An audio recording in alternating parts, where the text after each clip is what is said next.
Let me spend a little bit of time giving you a bit of background so you understand where I'm coming from. This is me, actually, with a fellow woman named Gloria Steinem, who you may recognize. And my first days in gender issues were with the board of directors of the National Organization for Women in New York City. As I got involved with them, they were having a big debate as to whether or not there should be men involved in the National Organization for Women or not. And the main issue was that every month they had what they called consciousness raising groups to make women more aware of the degree to which men had a system of patriarchy that was keeping them oppressed, and the degree to which they felt they were able to get in touch with the things that were bothering them. And so the problem was that when men attended these once per month meetings, the women felt very inhibited from really opening up and saying what they really felt. And that was, from my perspective, totally understandable. And so they were debating whether to kick men out completely from now. And their compromise, I'm always a compromise, the compromise was me. And they said, listen, let Warren Farrell form some men's groups and get the men out of the women's hair, and let's see if that works. And so I did do that.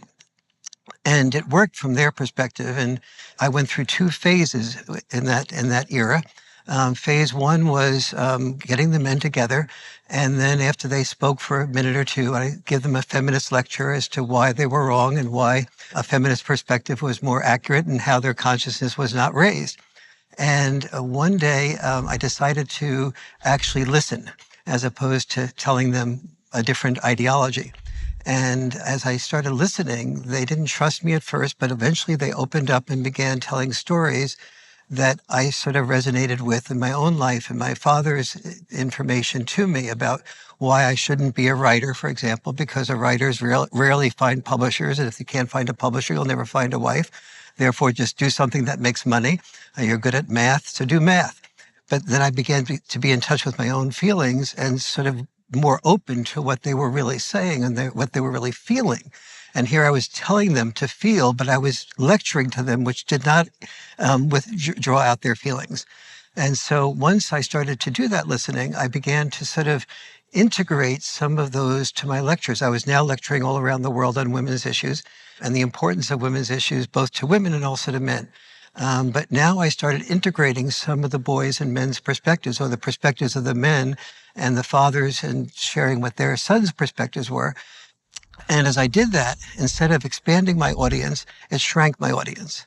My standing ovations went from standing ovations to sitting ovations. My referrals to other speaking engagements, which was my source of income, went from about 4 per speech to down to 1, then down to 0 to 1. And so I began to see the handwriting on the wall. But I also thought it was important to sort of share both sexes' perspective as opposed to just one's.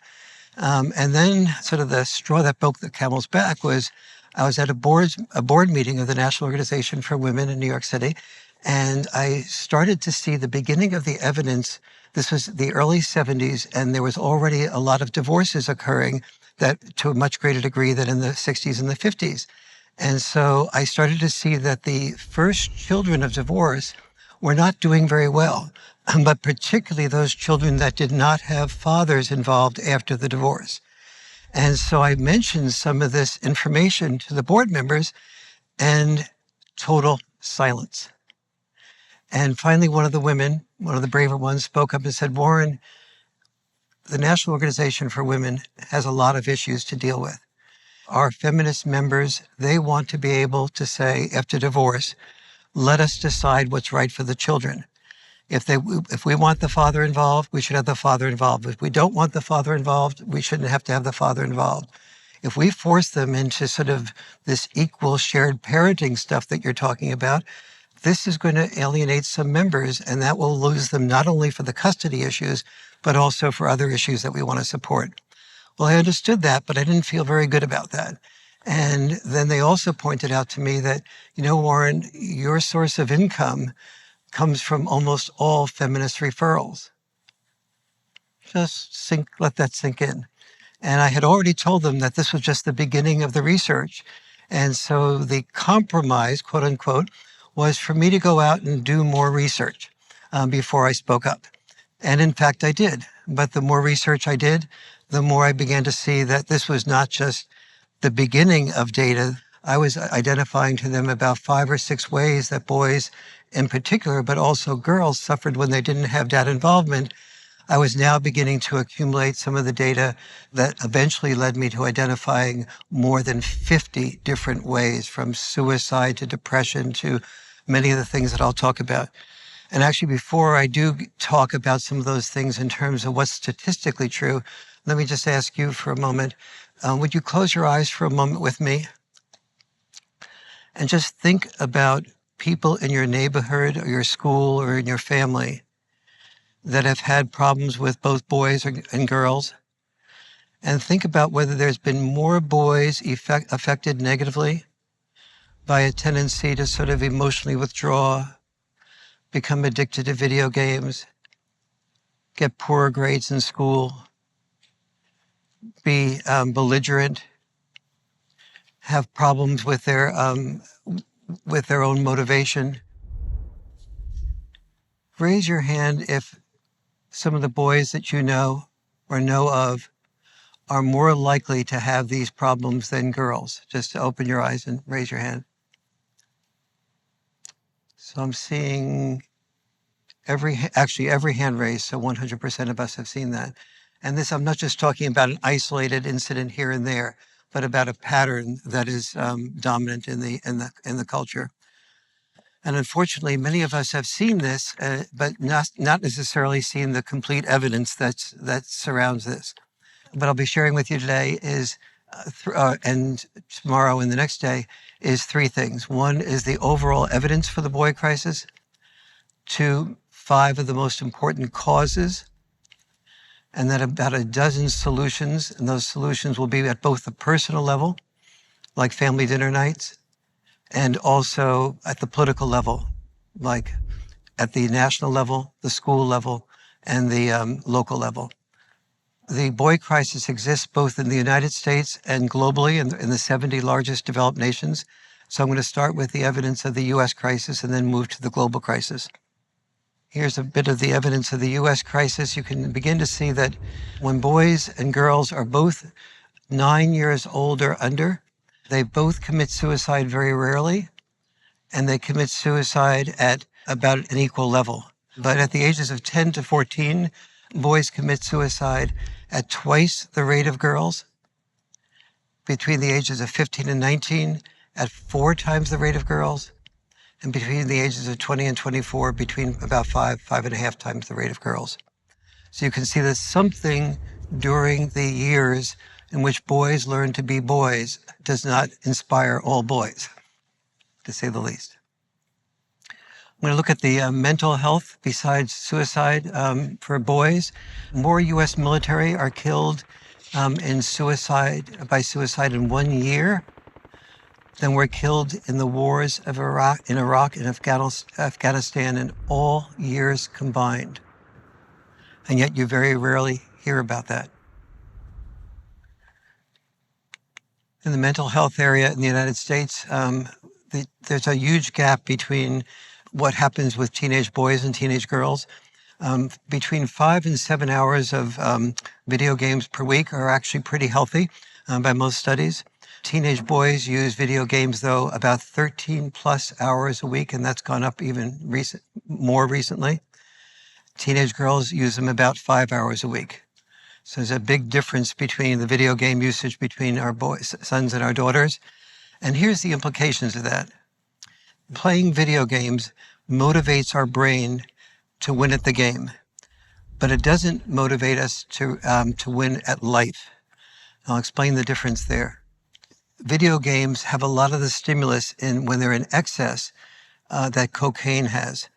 Playing video games motivates our brain to win at the game, but it doesn't motivate our brain to win at life. And here's the distinction between those two in the brain. Real life achievements get registered in the dorsolateral prefrontal cortex of the brain, and video game success creates dopamine, and that's a feel-good drug in the nucleus accumbens part of the brain, and that rewards you for winning at the game, but it doesn't reward you for winning at life. two different motivators in the brain. It's one of the reasons why people who are younger and they really get on a high from winning game after game, and they think that that's really increasing their brain's power overall. It is increasing their brain's power in the area that stimulates them to win more games, distinct from what helps them win at life in general. And so that's a huge, huge difference. And it's one of the reasons we see so many kids moving to an addiction level at video games, but not kids in general, to a much greater degree, boys. By age 21, boys average 14,000 hours of gaming. You can achieve a bachelor's degree in about a third of that time. To me, that's amazing. Let's move over from mental health to physical health in the United States. In just 90 years, the male-female life expectancy gap in the U.S. Has increased more than 400%. In 1920, there was only 1 year difference between male life expectancy and female life expectancy. In 2021, the year from the most recent data, 5.3-year life expectancy gap between males and females. Male life expectancy is decreasing. Before COVID, which is the only fair time to measure life expectancy for obvious reasons, the 3 years before COVID, male life expectancy went down 3 years in a row. That's an historical first for non-COVID, non-war era. But female life expectancy did not. Obviously, no one wants female life expectancy to decrease, but we also don't want male life expectancy to decrease, especially 3 years in a row. That's when it really shows a pattern that is problematic. Boys today have sperm counts less than half of what their grandfathers had at their age. And of course, that affects the fertility and the health and vitality of female children. This is really a good example of the impact of either sex having problems. If you have the sperm counts of males going down, that affects female children as well as male children. And it's really a perfect metaphor for what happens when we're all in the same family boat. When it appears that only one sex loses, obviously both sexes lose. For the first time in U.S. history, our sons will have less education than their dads. Take a look here at bachelor's degrees. Notice that on the upper left-hand side, you see a male figure. The bachelor degrees in 1969, boys got 57% of the bachelor's degrees. Girls or women got 43%. In 2020, the trend has reversed. Boys get 42% of bachelor degrees, women 58%. It's projected that in a few years, the ratio of female to male bachelor's degrees will become 2 to 1. One of the reasons for that is that boys get admitted to college at a certain rate, but drop out 10% more frequently than girls do. So you add the fewer admissions together with the greater failure in school during college, despite affirmative action programs now beginning to go in the direction of males, getting them into college. The males are still dropping out at a faster rate. There are today more than 2.8 million more women than men with post-secondary school degrees. 2.8 million difference. So let's look at the implications of that for families. Female graduates are rarely on the lookout for future fathers who are dropouts. Female graduates do not tend to be highly attracted to male dropouts. And yet there are 2.8 million more women either competing for this much smaller group of men or saying, I can't take it. I'm going to be a single mom. So we see the single mom data, and this is one of the reasons for that single mom data. So let's look at the whole picture here. As for male high school dropouts, more than 20% of male high school dropouts, which are much more common among young men than women, more than 20% of them are unemployed in their 20s.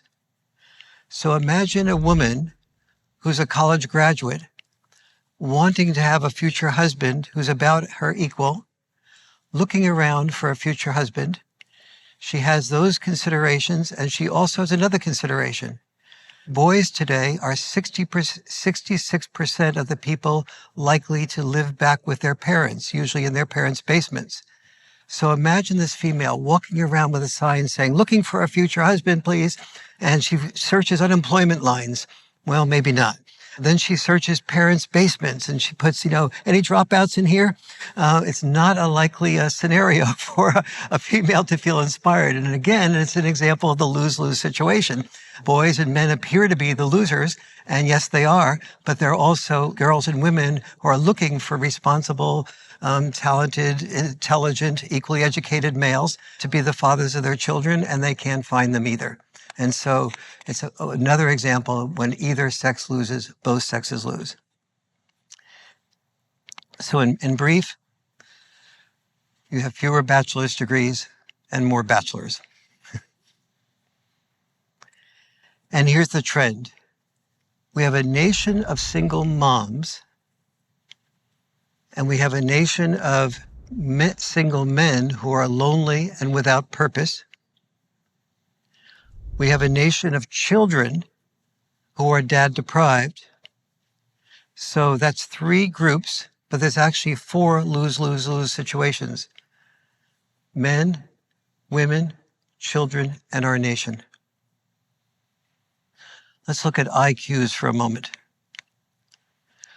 Boys who are nearly 12 years old today are doing only as well as the 8 to 9-year-old boys in the 70s on their IQ tests. We'll see that this is not just in the United States, but I'll get to this data globally as well. So let me switch over to the evidence for a global crisis. All around the world, they have terms that imply a boy crisis. In China, it's women up, men down. In Japan, it's herbivores or socially isolated. In a good part of Europe, it's an acronym called NEAT, which is not in education, employment, or training. And in Sweden recently, they identified it as the boy crisis. I don't know whether my book had any impact or not, but I'll make believe it did.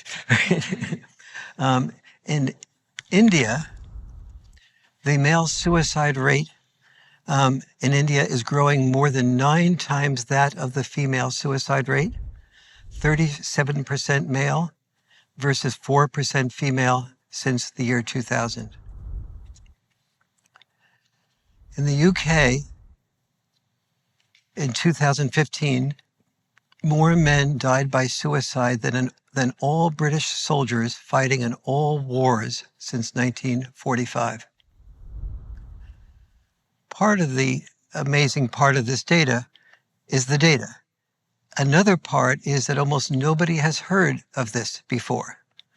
If these things were happening to girls and women, it would be all over the news and we'd all be really aware of it. And we all should be really aware of it because nobody would want this to be happening to girls and women.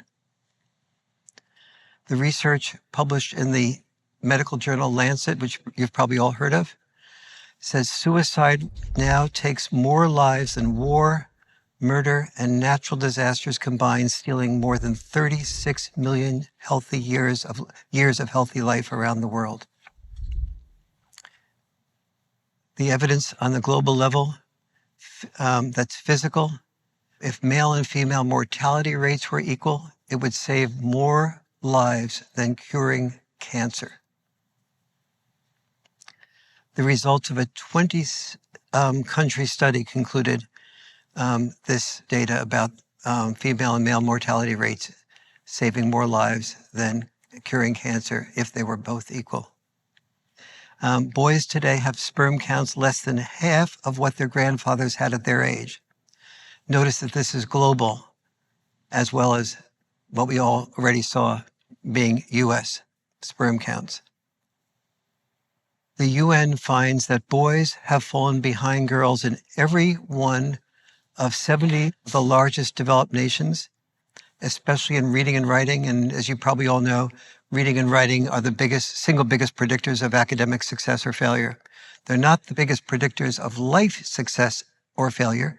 The biggest predictors of life success or failure is postponed gratification. But the biggest predictor of academic success or failure is the ability to read and write.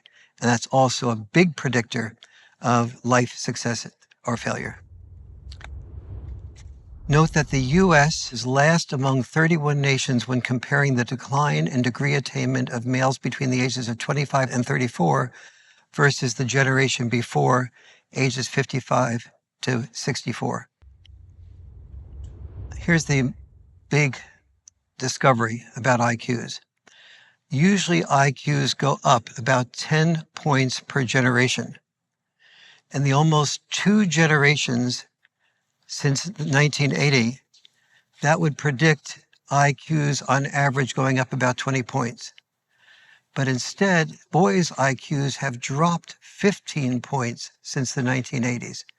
So if you add those 20 points to the 15 points, you have almost 35-point loss of potential IQ as a result of the dynamics that we'll be discussing that have led to the boy crisis. What a loss for not just boys, but for everybody that interacts with boys.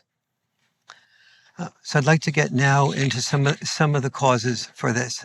I want to say first that there's a lot of causes to the boy crisis. And I was tempted to go with a lot of the causes that we all sort of see identified around us. Causes such as the lack of male teachers, there's a cutting back on recess, there's a cutting back on vocational education. These causes have been out there in the media, but they're not the real causes. They are the symptoms. What I want to deal with this group is the underlying causes that are creating these symptoms so we can really deal with it at that deeper level. And one of those causes we've already touched on briefly, which is a half century of belief that girls and women were powerless and that boys and men had the power, that boys and men were part of a patriarchy which made rules to benefit men at the expense of women, that masculinity was basically toxic, that males already had male privilege, that males already have male power. And so if we don't understand the paradox of male power, the coexistence of power in the way we define it as being at the top of a ladder and powerlessness inside of oneself, that all makes sense. But what also makes sense is something much deeper that's been happening in the last 50 years. And that is when somebody says that boys and men are having problems, the assumption is twofold. One is, well, they're having problems now, but eventually boys become men and they don't seem to have problems then. They have all the power, the privilege, and the inheritance of male patriarchy. So why pay attention to them? And if you are persisting on paying attention to them, maybe it's because you don't understand all the problems of being oppressed that females have, and therefore maybe you're misogynist, so better shut your mouth. And if you try to explain, you're mansplaining. And so a toxic atmosphere has been happening that's preventing people from even speaking up about what might be a problem in the back of your mind. And you saw the problems that I had when I began to articulate boys and men's issues when I was speaking around the world as a feminist. It was, the loss of somewhere between $10 and $22 million worth of income over my lifetime. So it's a choice, and most people are having to support children. They're in a community that if they already think that boys and men are the problem and girls and women are the result of that problem, they feel hesitant about speaking up because it doesn't just mean them not having the courage to speak up. It means the potential loss of job. It means the potential loss of respect from spouse. It means the potential loss of income from children. And we're all attracted to the dopamine that gets stimulated in our brain when we get approval from others. So it's very challenging for us to have a social group that we get a lot of approval from, love from, promotions from, respect from, and then to begin to challenge the underlying ideology, whether you're on the political left or political right, or no matter what you believe, it's very challenging to go against that.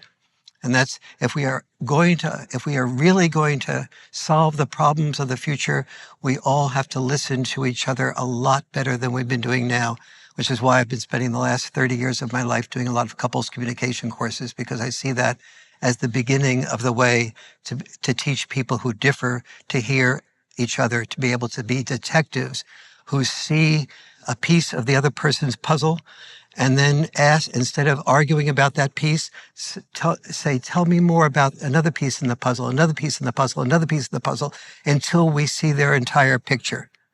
We can still disagree with the way their picture looks to us, and we need to have our chance to talk, but we need to not be stymied by our belief that if we hear them, that means we agree with them, and therefore we're evil like they are. So I'm going to deal with 5 underlying causes of the boy crisis. One is dad-deprived boys.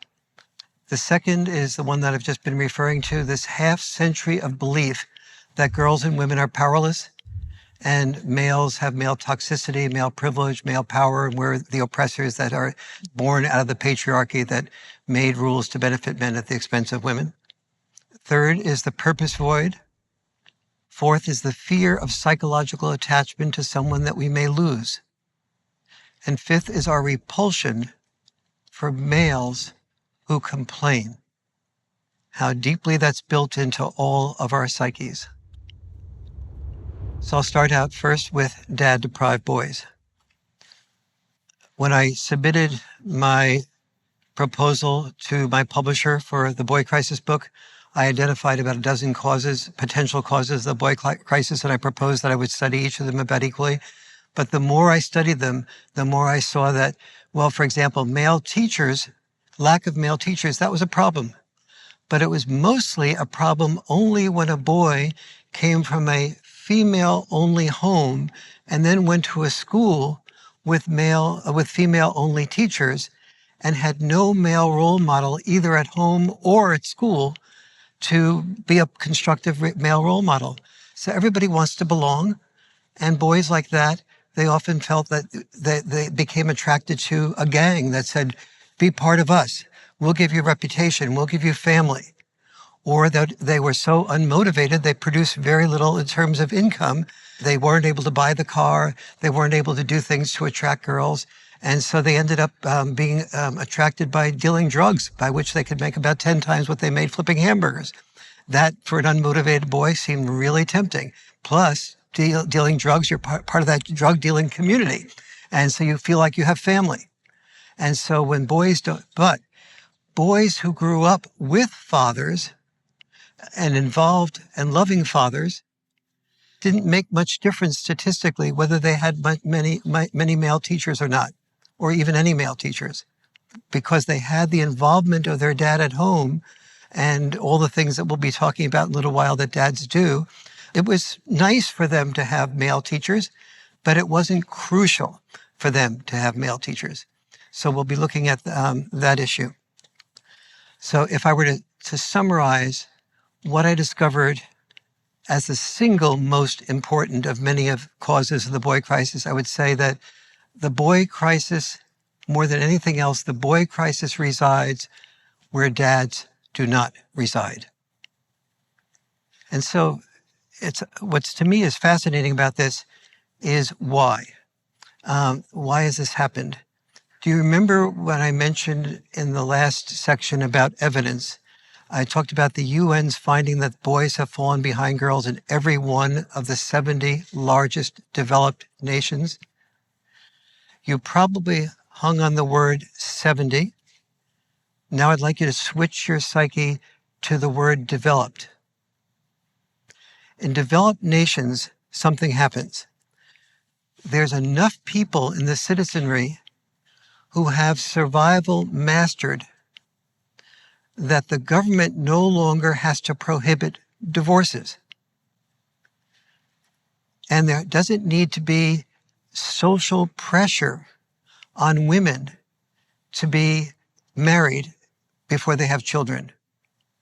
There's less shaming of single moms, and there's less shaming of people for getting divorces. The challenge here is this. The divorces often lead to fights between moms and dads who disappears. Most frequently, the dad disappears. Not always, but when he does, not because the dad disappears necessarily. Many, many men fight to be more involved with their children.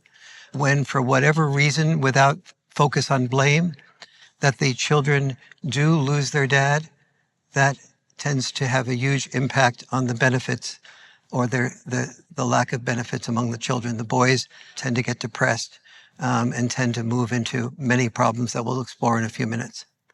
The second thing is single moms. Notice here the last two columns.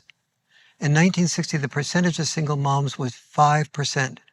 Most recent data, 41% in the United States. You can see that most dramatically by looking at the right two columns. I want to be clear before I move on that from my perspective, I was married for a number of years, and then I met the woman who became my wife about 30 years ago. And between those marriages, I started dating women, but I found that the women who were women as opposed to girls were women who had children. And so I started dating women who had children. And almost every single mother that I dated used one word as much as the word love, which is the word overwhelmed. She often felt also guilty that she was not doing as well as she could at work compared to what she knew was inside of her capability-wise, and simultaneously was not doing the best she could for her children because she felt a constant pressure juggling act and being, as I said, overwhelmed. So I want to really acknowledge that. And I also want to say that the majority of boys, and this is very important, the majority of boys raised by single moms do well. So when you're looking at the boy crisis, you're not looking at what automatically happens when boys don't have fathers. The majority of boys raised by single moms do well psychologically, financially, and in terms of education. Two examples of that, whether you agree with the policies or not, two examples of that particular issues are Presidents Clinton and Obama. They both were dad-deprived boys. Obama had a very involved grandfather, but nevertheless, his biological dad was pretty absent. He wrote a book on that, and he describes to this day the hole in his heart that he still feels from the lack of dad involvement. But what must be said about both Obama and Clinton is that they were both motivated, and they both get higher speaking fees than I get. So, among those boys caught in the boy crisis, I want to read a letter to you that is the most tragic letter that Jordan Peterson and I have talked about quite a bit. And I've tried to help this boy who wrote this letter to me. I'll share a little bit about our efforts, but this is a tragic letter, the most tragic letter I've ever received. But it tells so much in a short period that I want to share this with you. Dr. Farrell. My mother was a feminist when she was young and chose to be a single mother voluntarily. Not having a father left a void in my life and a hole in my heart. The boy crisis described my life so accurately that if I didn't know better, I'd have thought you were spying on me. Growing up, I was not motivated to be involved with my peers, and my mother never pushed me to excel in academics. I developed an addiction to video games, which facilitated a life of increasing dysfunction and isolation that ended up with me being a recluse. I also developed a porn addiction due to not having a traditional outlet to release my sexual tension as a teenager. All of this was exacerbated by being socially ostracized and having frequent, intense, and vicious arguments with my mother. I was still living in my mother's basement and got heavily involved with 4chan and 8chan. I became involved, that is, with neo-fascist ideologies. And I was active within the incel community as well. I actually interacted briefly with the Aztec High School shooter through my contacts in the neo-fascist community, and I myself had written a 52-page manifesto outlining my plans to do a mass shooting. I slowly began to realize something was seriously wrong, and my mental health had deteriorated dramatically as well. The boy crisis helped make sense of why I became who I was, and it was like waking up from a coma. I decided to go get help, and have recently been diagnosed with schizotypal personality disorder. I've slowly been making progress at getting my life together. If it was not for you, sir, I think I would have eventually acted out on the beliefs expressed in my manifesto, as others that I worked with did in 8chan, such as the El Paso shooter Patrick Cruzius, or the Christchurch, New Zealand shooter Brenton Tarrant had. So I want to personally thank you, because I feel like you have saved not only my life, but potentially the lives of other innocent people. Sincerely, Carlos. So I decided that I had a responsibility to work with him a bit.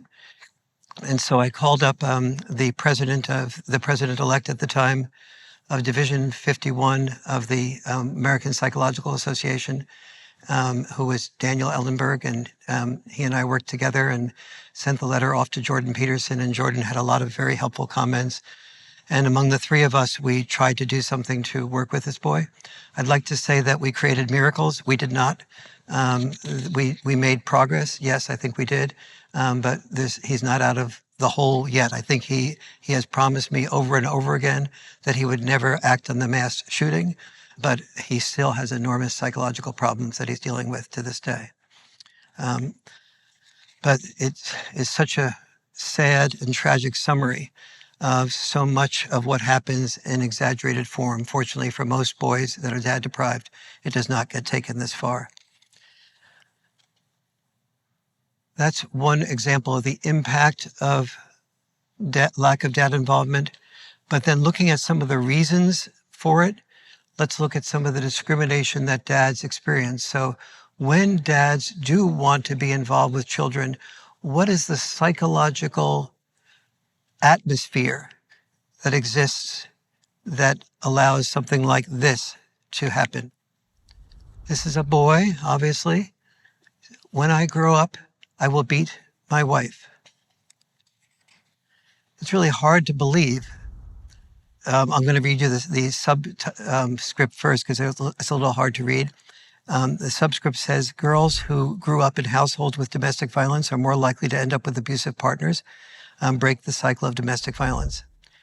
Now, here's the fascinating thing about this picture. This is on the Dallas area transit. And in order to get something up on the Dallas area rapid transit, it would have to go through about a dozen layers of bureaucracy before it gets up there like this, that anyone who's worked with the government knows. And so it means that at every level of bureaucracy, there was approval for this ad going up saying, when I grow up, I will beat my wife. Can you imagine a boy looking at this? Or could you imagine the ad being reversed? Any of you who have read any of the work that I've done on domestic violence know that that domestic violence is unfortunately an equal opportunity offender. Both girls and boys hit each other about equally at every level of violence, including the killing level, but that's a more complex one to explain. So I'm not going to get into the data on that now, but we could imagine a girl saying, when I grow up, I will beat my husband, being featured on this. And imagine somebody suggesting this as the advertisement for the Dallas area rapid transit, and how fast that person would be seen as a misogynist. And therefore it wouldn't get anywhere.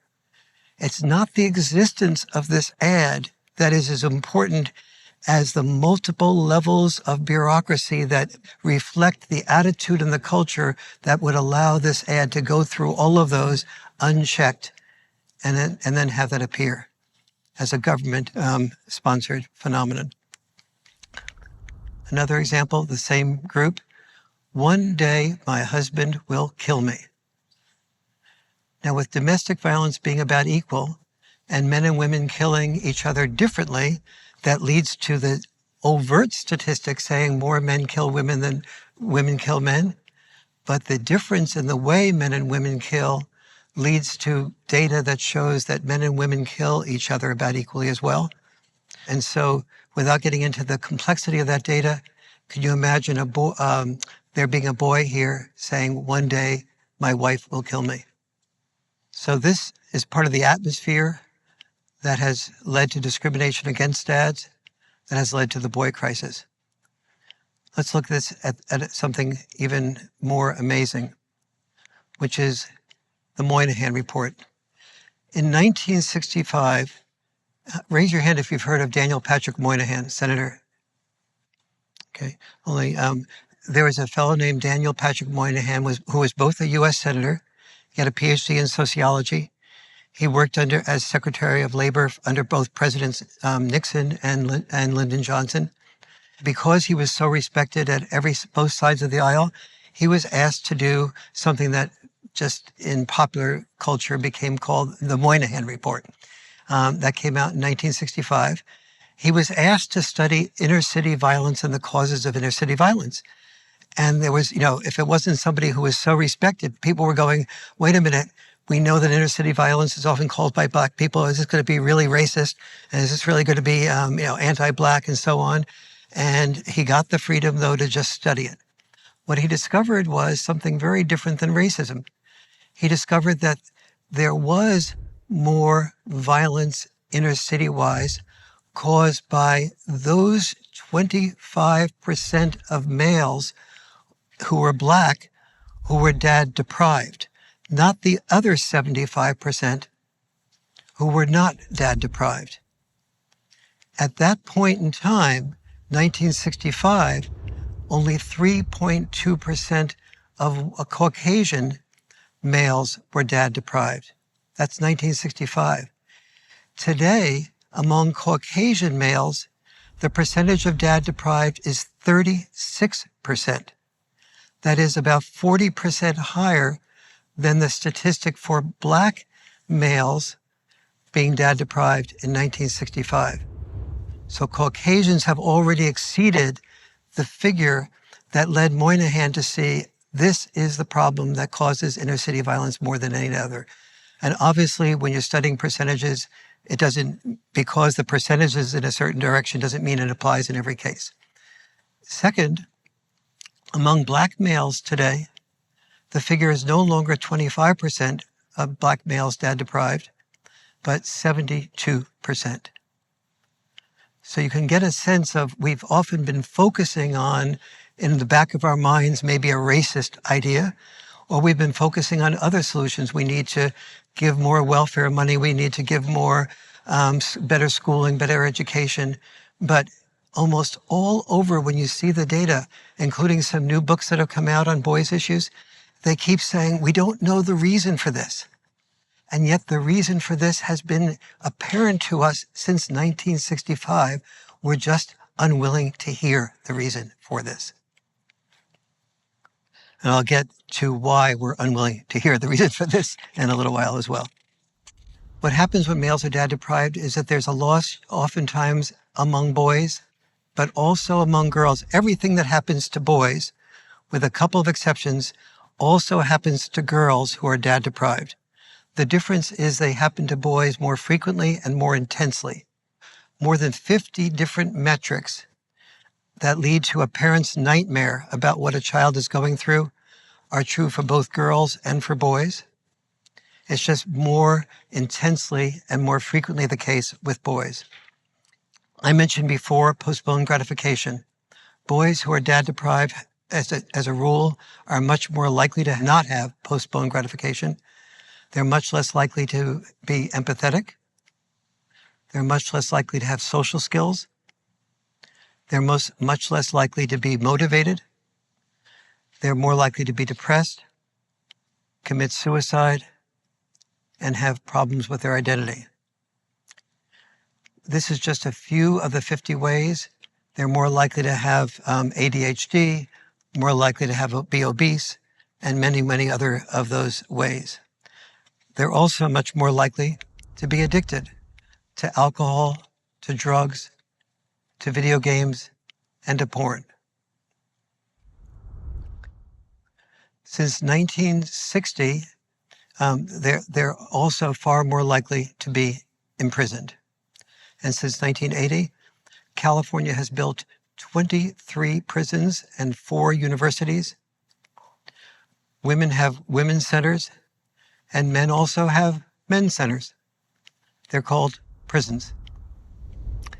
Prisons are basically centers for dad-deprived boys. Some years ago, against Schwarzenegger, I ran for governor of California. And when I did, I spoke at a number of different prison populations. Fortunately, I asked this at the first prison I spoke with. I said, how many of you are dad deprived? I explained what dad deprived meant. And they about 85 to 95% were the averages in the prisons. And the prison guards never asked that question before. The people in the prison, the administrative staff, the grant fundraisers and so on, had never even noticed that. And so I began to talk about what dads contribute to children doing better in life. I had lineups of prisoners after my presentation waiting to speak to me. I remember one guy who was just a perfect example. He was, he had muscles like I'll never have, and tattoos, and he was really trying to repress his tears. And finally, he asked me if I would have the other men step back so they wouldn't see him talk to me. And he said, Dr. Farrell, I always thought I was a loser, that I was here because I deserved being here. I never realized how much I could contribute to my children not making the mistakes that I made being here. I am so motivated now to shorten my term in prison, to get out and help my children before they lose the ability to ever be helped by me. That was the story I heard again and again from people who self-described themselves as losers, who thought they were worthless, they were without purpose. They weren't needed. They were just a bother to people. When they saw that they could contribute something, that they could be needed, that they had something unique to contribute that I'll talk about soon, that's when they sort of turned around psychologically. Made a huge impact on me. In prison, a lot of ugly things happen. We all know about male rapes in prison that actually totally exceed male heterosexual rapes outside of prison. And just the humiliations that are often seen as very appropriate for prisoners to go through. There is a 700% increase in the prison population since 1972 up until 2013, and it's leveled off, fortunately, since 2013. What dad-deprived boys miss is a lot of things. I'll be sharing a few of those things here. One of the differences between dad-style parenting and mom-style parenting is roughhousing. And so let's say the dad has 3 children, and 2 of them are boys and 1 is a girl, let's say. A dad will typically do something like, okay, kids, let's do some roughhousing. The kids will go, all right. And so I'll take the 3 of you and put the 3 of you on the couch, and here's the game. The 3 of you jump off the couch, get onto my back, and the game is you see who can pin me down faster than I can pin all 3 of you down. I have to pin all 3 of you down. It's kind of unfair, but you see if you can pin me down first. All right, Dad. All right, Dad. Meantime, Mom's looking on and going, oh my God, I feel like I have just one more child to monitor. On the other hand, the mom doesn't want to interfere. She doesn't want to be controlling. She sees the kids are having fun, but there's a part of her that feels like, intuitively, I feel like sooner or later somebody's going to get hurt. Well, the mom is only about 99% likely to be right. Sooner or later, somebody gets hurt. And so when that happens, then mom starts feeling guilty. Like, I knew this intuitively. Why didn't I pay attention to my intuition and stop this before one of the kids got hurt? That's not right. Dads are so, my husband is so dense, but all right. At least I wasn't controlling. And now at least he'll see from real life experience that somebody got hurt. So he won't do this anymore. Not. Dad instead goes ahead and says, okay, Jimmy, you took your elbow and you put your elbow in your sister's face. You cannot do that as a way of winning at roughhousing. Okay, Dad, I got it. Mom's going, no, you're not going to let them go back to the roughhousing that you just learned led to one of the children being hurt. And sure enough, Dad goes back to the roughhousing, and the children, rather than pay attention to Dad, they get caught up in all the emotional excitement of winning again, forget completely what Dad said, and go ahead and doesn't actually stick the elbow in his sister's eye, but this time does something else that's too aggressive and not assertive. And Dad stops the roughhousing and says, what you did was not putting your elbow in your sister's eye, but what you did was aggressive. That's different than being assertive. What do you mean aggressive versus assertive? I think you exactly experienced what aggressive was. And you know what assertive is. Not so strong like that. Oh, okay, Dad. So now, because I warned you and you didn't do it this time, there's no more roughhousing tonight. Oh, Dad, now we understand. Now we'll do it. No, that's the end. No roughhousing tonight. What we'll have is in a few days, when you do things like your homework and things like that, get everything together. If you're on track, all three of you, not any one of you off track, we'll maybe have the roughhousing on Wednesday night rather than tonight, Sunday. Okay, Dad. Oh, and they really look forward to it between then and Wednesday, and they start really paying much more careful attention to doing what they have to do in order not to lose the privilege, because Dad will be more likely to say something like, if any one of you doesn't do this, all three of you are punished by not having the roughhousing. And so and Mom, in the meantime, was looking on, wait a minute, twice you've seen that somebody got hurt and you still are not paying attention to the signals? What do I have to do to help you realize that when you do the roughhousing like that, somebody's going to get hurt? Well, the next time, maybe the Wednesday comes and they continue the roughhousing.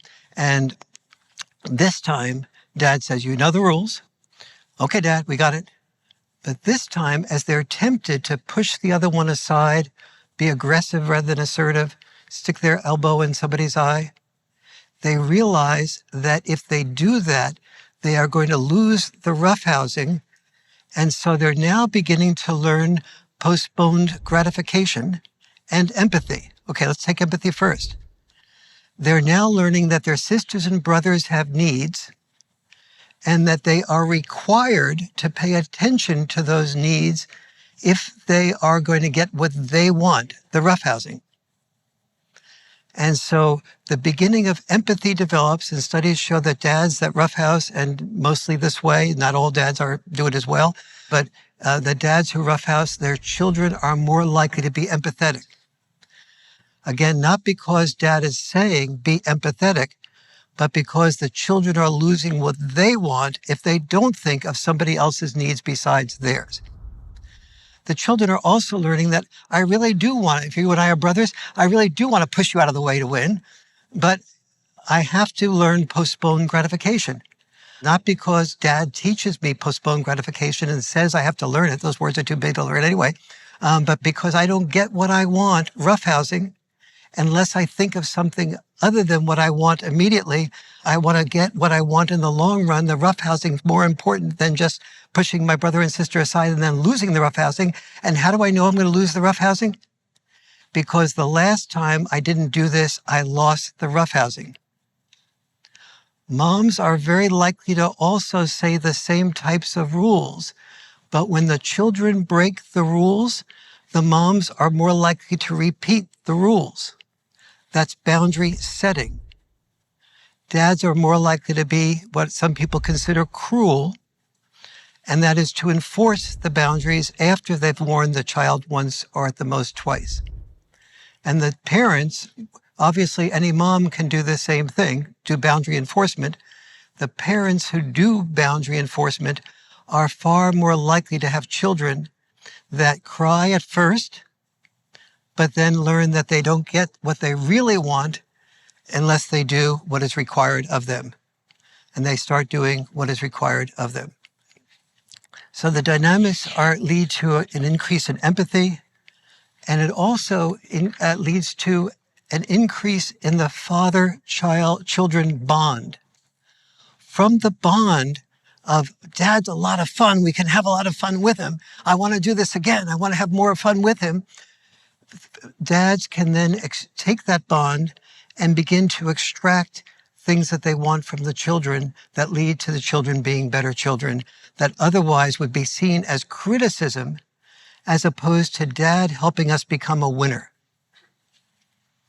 And so when I used to be raising children oftentimes, and also when I was a camp counselor, if I would kick a goal through to a boy, and I would win in playing soccer when he didn't work hard enough, and I wanted to teach him a lesson by winning, which I would restrain myself from doing when he was working hard, the boy would see me as training him to become a winner. But when I was raising daughters, the daughters needed to learn that that was helping them become a winner because they didn't naturally see that I was helping them become a winner. They thought that I was defeating them and that they felt defeated. And so they had to redo their psychology around what the bond could lead to in terms of helping them win. So the bond, the postponed gratification, the empathy.